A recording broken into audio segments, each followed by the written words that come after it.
क्या उपराष्ट्रपति पद का मुकाबला सिर्फ औपचारिकता है या वाकई कोई उलटफेर हो सकता है?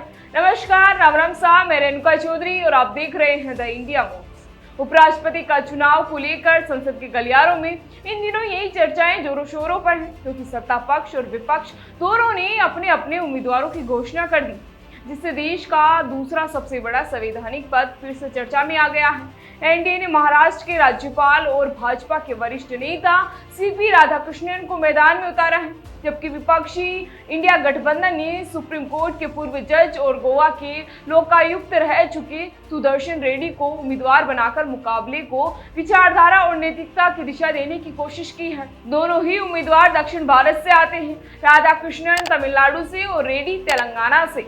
जहां राधाकृष्णन का संगठन और प्रशासनिक अनुभव भारी पड़ता है, वही रेड्डी की ईमानदारी और सख्त छवि उन्हें विपक्ष की ओर से एक मजबूत चेहरा भी बनाती है। लेकिन सवाल ये उठता है कि क्या छवि से जीत संभव है जब आंकड़े सत्ता के पक्ष में है?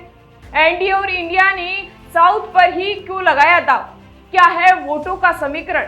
संसद में इस समय कुल 782 सांसद वोट देने के पात्र हैं, जिनमें से 392 वोट बहुमत के लिए जरूरी है। लोकसभा में एनडीए के पास 293 सांसद है, विपक्ष के पास 234 हैं और अन्य के पास 15 सांसद हैं।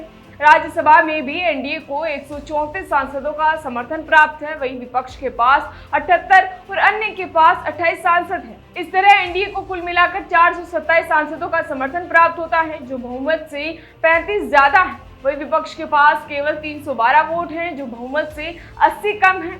भले ही अन्य और निर्दलीय सांसदों के पास 43 वोट हो, लेकिन इनके समर्थन के बिना भी एनडीए आराम से जीत सकता है। आंकड़ों की तस्वीर को देखकर सीपी राधाकृष्णन की जीत लगभग तय भी मानी जा रही है, ये जानकारों का कहना है। हालांकि विपक्ष की उम्मीदें अब कुछ छोटे और दक्षिण भारत से जुड़े दलों पर टिकी हैं, जैसे टीडीपी और वाईएसआरसीपी, जो यदि विपक्ष का साथ दें तो मुकाबले में कुछ दिलचस्प मोड़ भी आ सकता है, लेकिन इसकी संभावना फिलहाल बहुत कम भी लग रही है, ये भी जानकारों का मानना है। अगर हम 2022 के उपराष्ट्रपति चुनाव पर नजर डालें तो एनडीए उम्मीदवार जगदीप धनखड़ को 528 वोट मिले थे, जबकि विपक्ष के उम्मीदवार को सिर्फ 182 वोट हासिल हुए थे और 55 सांसदों ने वोट ही नहीं दिया था।